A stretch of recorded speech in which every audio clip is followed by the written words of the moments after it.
naghahanap ng property investment dito sa Pampanga na malapit sa Clark Airport at nasa gitna ng future development ni Clark, Pampanga, isa na sa pinaka highly suggestion ko ay itong si Claremont. Dahil nasa center siya, pasok tayo sa 5 radius at malapit din sa major establishment dito sa Clark, Pampanga, no? Paglabas natin dito, malapit na tayo sa highway. So, yung mga public transpo, very accessible po tayo. Sobrang lapit din natin sa Santa Ines exit, which is 3 minutes away. Yun yung ating way going to Manila, back to dito sa Claremont. Sobrang dali na lang. Kung pupunta rin tayo ng San Fernando, Marquee Mall, Dau, mas mabilis na lang po dahil pwede doon tayo dumaan sa Santa Ines exit. Okay?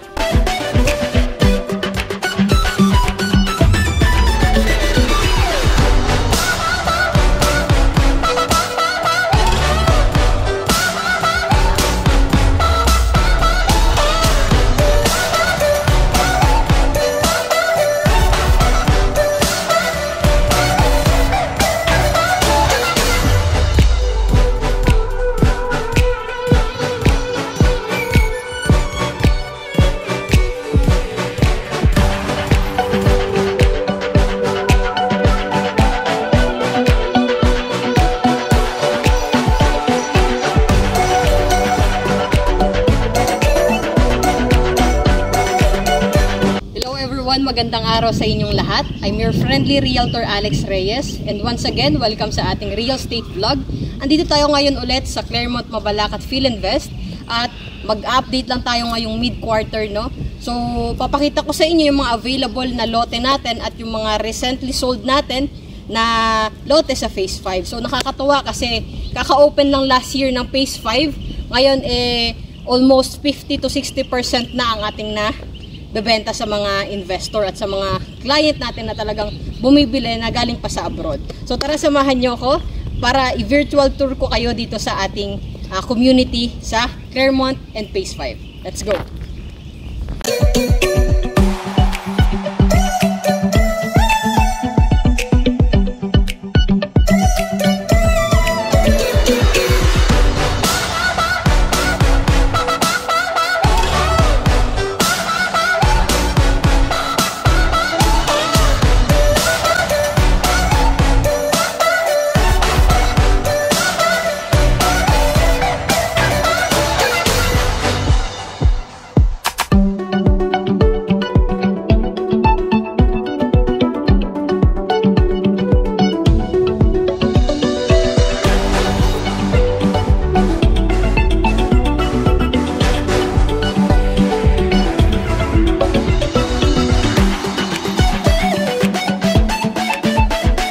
Andito na tayo ngayon sa tapat ni Phase 5. Ito yung newly open natin last year. At sabi ko nga kanina, 50% to 60% na ang sold out dito. Papakita ko sa inyo kung ano yung mga available dito sa loob ng Phase 5. At syempre, bago tayo pumasok, ito pala ang ating future main gate dito sa Phase 5. So meron dito guardhouse. At syempre, dito itatanim yung future na mga puno. Yan, sa side. So malamig sa area na yan. Si Claremont ay binubuo ng 54 hectares, which is na-subdivided ito into 6 clusters. So, ang unang na-develop sa atin, si Phase 1 and Phase 2. So, iisang community lang po ang Phase 1 and Phase 2. Sunod, si Phase 3, which is yung Austin Homes. Then, ang next na nag-open ay itong si Phase 5. Kaka-open lang niya last year. Then, ngayong taon, ang nag-open naman si Phase 4, which is yung Opal model natin na mga house and lot na 2-story, single detached, 3 bedrooms, 2 toilet and bath. 88 square meters to 99 square meters ang available na lot area at livable area nito. Okay, so ito, si Phase 5, makikita nyo naman, si Mount Arayat, ang view natin dito kapag nasa morning side tayo or yung ating location sa lote. Ang kagandahan kay Claremont, dahil generous ang ating developer, bawat phases or bawat clusters may kanya-kanyang clubhouse and amenity areas. Nawa ito ni Claremont ng ating developer para kung sakasakali na dumami ng homeowners dito, hindi tayo mag-aagawa ng clubhouse and amenity area. Ang ating minimum ng lot dito ay 110 square meters to 250 square meters. Ang 250 square meters, pwede po tayo mag-adjacent lot. Say for example, dalawang lote na magkatabi or magkatalikuran. As of now, ang available natin dito ng mga lote, ito yung ating mapa. Okay?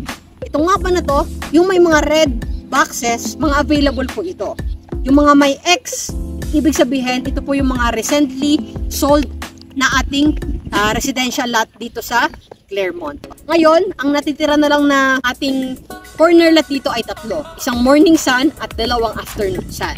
So sa inner lot naman, meron tayong 110 square meters, 120 square meters, 130 square meters, 132 square meters, at 144 square meters.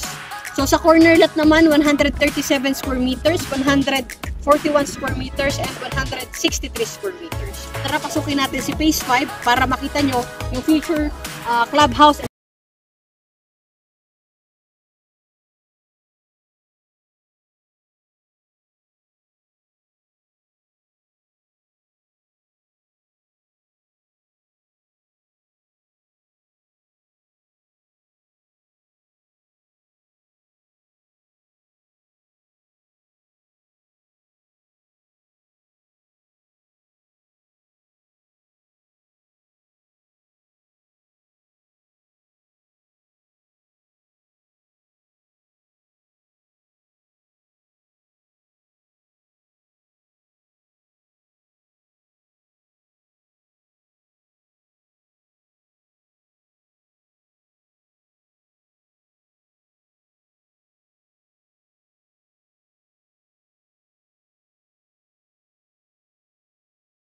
Future na mag-o-open ngayon dito sa Phase 5 is Block 4, Block 15, Block 8, Block 12, and Block 10. So, once maubos ito, mag-o-open na tayo sa Phase 6. Okay? So, kung papansinin nyo rin, ang ating main road ay sobrang lawak. 10 meters wide at ang ating secondary road ay 8 meters wide. Ito palang ating future clubhouse and amenity dito sa gitna. At kung titingnan natin, meron na rin mga poste. Anytime soon, kapag nag-announce si developer na pwede na magtayo ng bahay dito sa Phase 5, makakapagpatayo na tayo dahil meron ng linya ng kuryente at meron na ring linya ng water. Puntahan natin yung isa sa mga corner lot na available dito sa Phase 5. Ipapakita ko sa inyo ang breakdown computation para magkaroon tayo ng idea. Okay? Tara, let's go! Ito tayo ngayon sa Block 3. Itong Block 3 na to, meron tayong isa sa mga magagandang corner lot na 141 square meters. Ito siya. Okay? Meron na ring drainage. Ito yung drainage natin. So once umulan, pag umulan yung water, diretso na dito. Or kung may alaga tayong aso, pwedeng yung dumi ng aso natin, diretso na dito. Aso or pusa. Ang ating frontage nitong Block 3 lot 18 na 141 square meters ay 10 meters wide. So, bilangin natin hanggang doon. 1, 2, 3, 4, 5, 6, 7. Okay? So, ito yung lawak ng ating frontage area dito sa 141 square meters. Actually, afternoon sun ito. However, hindi naman ganun kainit kung sakasakali. Yung nasa harapan, yun yung morning sun. Ang the best way na gagawin natin kapag afternoon sun, ang nakuha nating location ng ating investment property, pwede po tayo magtanim ng puno or halaman sa ating bahay or gumawa tayo ng garden na pwede nating ipa-landscape. Ang total contract price nito ay nasa 3,162,400 pesos.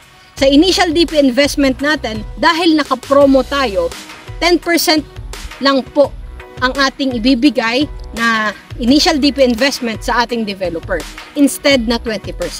So ang 10% nito is nasa 316,240 pesos. At ang ating reservation fee ay 10,000 pesos only. So yung 10,000 pesos only na yon, ibabawas natin yon sa initial DP investment natin. So magiging 306,240 pesos na lang ang babayaran natin sa loob ng 24 months. So ang ating magiging monthly investment loan for 24 months ay nasa 12,300 pesos. So after 24 months, doon na tayo magpasok sa 90% remaining balance natin kay bangko, which is nasa 846,000 pesos. So mamimili na lang tayo kung ano yung pinaka mas magaan sa atin, 5 years, 10 years, 15 years. Kapag spot cash, meron tayong 8% discount. Yung 3.1 na yon, maliles po ang 8% discount doon. Okay? At the same time, meron din tayong promo na deferred payment, which is instead na 24 months, pwede siyang ma-stretch hanggang 36 months to pay with 0% interest. Para siyang spot cash, however, na-stretch lang siya ng 3 years. Okay? So, ang magiging DP investment natin, depende kung magkano yung total value ng property investment natin. Alright? Sa mga nagtatanong pala, lilinawin ko lang, Alex, magkano ba per square meters ang mga property kay Clermont? Actually, to be honest guys, hindi po tayo bumabasa per square meters. Total contract price po tayo. Ibig sabihin ng total contract price, kasama na po lahat doon. Yung processing fee, MISC, bank fees, and transfer of title. All in na po yun, no hidden charges. Yun po ang ating ginawa ni developer para po hindi na hassle kay buyer or kay client.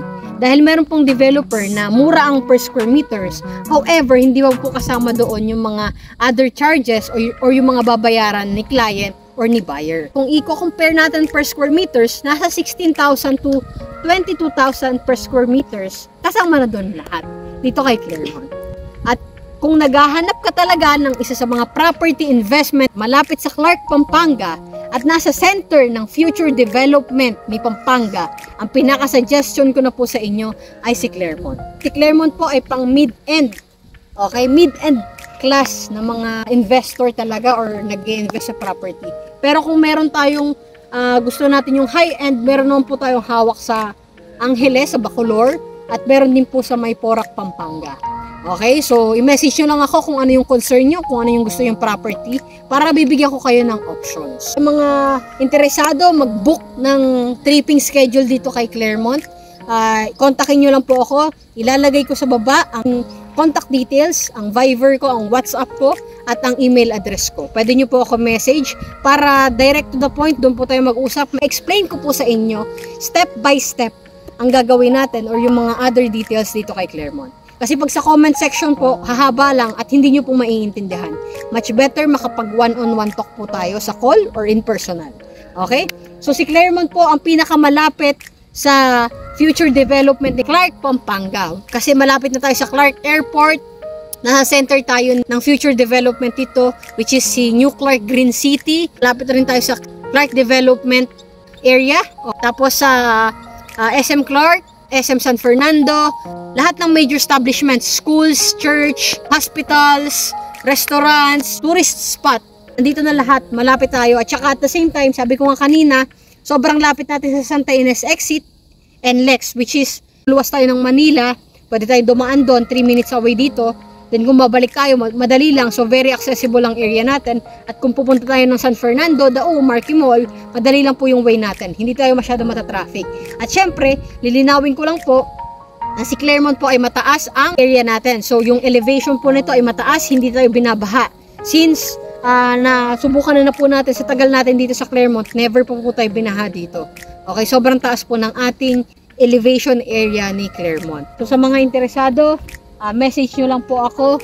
Tutulungan ko po kayo sa concerns nyo. Kung saan po pasok ang inyong budget, bibigyan ko po kayo, hahanapan ko po kayo ng perfect property investment na pasok sa budget nyo. Gustong gusto mo na talaga mag-invest dito sa Clark, Pampanga, malapit sa Clark Airport. Ito na yung sign para mag-invest ka dito. Dahil in the next few years, ako na po nagsasabi sa inyo na si Clermont Philinvest, mag-a-appraisal po pataas ito. Lalo na ginagawa na po ang Clark Railway Project, which is mula Clark hanggang Malolos to Tutuban, Manila hanggang Calamba, Laguna. Once matapos po iyon by 2028 or 2029, wala na po tayong makikitang 3 million na lote dito. Baka ang pinakamababa na po natin dito na lote ay nasa 5 million pesos. Ako na po nagsasabi sa inyo. Kaya ang pinakamagandang time para mag-invest dito kay Clermont ay ngayon na po. Huwag na tayo magdalawang isip. Okay? Kasi maganda naman po ang ating community at wala po tayong pagsisisihan once na dito tayo nag-invest ng ating property. Alright, ika-clarify ko po sa inyo ang mga katanungan nyo para malinawan po tayo. Okay, so once again, I'm your friendly Realtor Alex Reyes at see you on our next real estate vlog. Bye!